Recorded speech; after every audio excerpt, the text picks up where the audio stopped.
కల్కి అని ఆ అవతారం రాలేదు, కానీ మనకి వ్యాసవాక్కు ప్రమాణం. వ్యాసుడు చెప్పాడు కాబట్టి అది ప్రమాణం. 10వ అవతారమైనటువంటి కల్కి అవతారము ఎప్పుడు వస్తుందో వ్యాస భగవానుడే చెప్పాడు.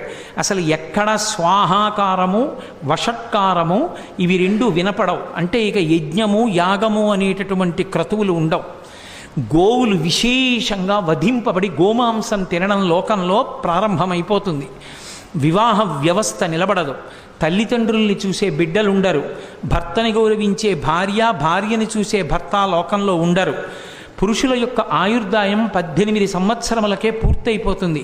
స్త్రీలు కేశపాశములను విరబోసుకొని తిరగడమే లోకంలో పెద్ద విశేషమైనటిదిగా అయిపోయి జట వేసుకునేటటువంటి సాంప్రదాయం విచ్ఛిన్నమైపోతుంది.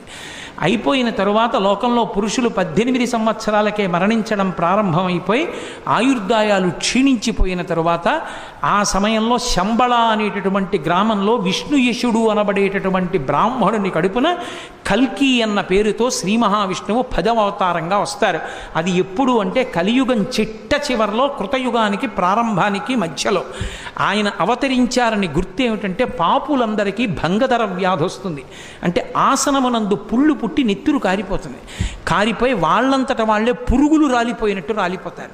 ఎక్కడ చూసినా వ్యాధులు ప్రబలుతాయి. పరమపుణ్యాత్ములైనటువంటి వాళ్ళు ఎవరున్నా Download ShareChat.